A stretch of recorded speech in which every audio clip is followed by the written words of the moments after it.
Flying for all की theme पर 2 दिन का ग्लोबल एविएशन समिट मुंबई में आज खत्म हो गया। इसमें सरकार ने बहुप्रतीक्षित एयर कार्गो पॉलिसी जारी की है। इसमें 2025 तक भारत को दुनिया के शीर्ष 5 एयर कार्गो बाजार में शामिल करने का लक्ष्य रखा गया है।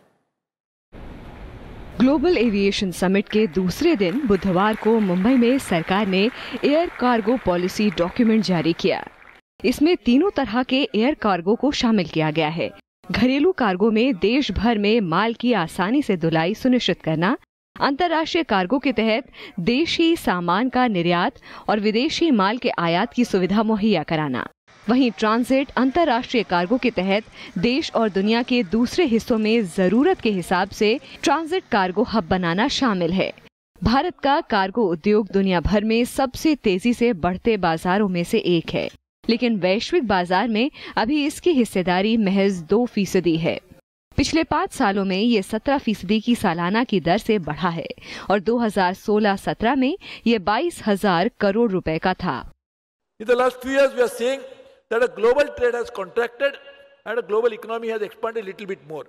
So now it's a challenge and opportunity that when the global economy will rebound again, there is going to be bound to be more global trade which is going to happen.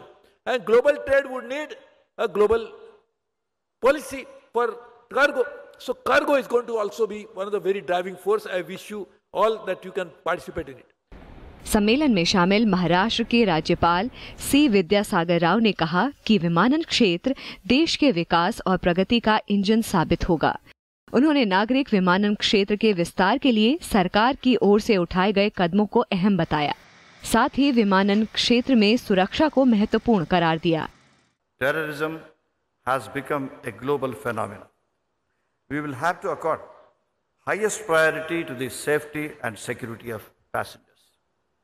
I understand that a very innovative and significant topics were discussed over the last 2 days.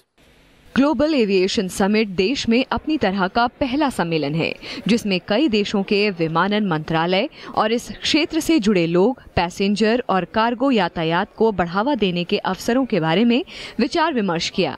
80 से ज्यादा देशों के 800 प्रतिनिधियों ने इसमें शिरकत की। उम्मीद है कि साल 2025 तक भारत ब्रिटेन को पछाड़कर दुनिया में तीसरा सबसे बड़ा सिविल एविएशन का बाजार बन जाएगा।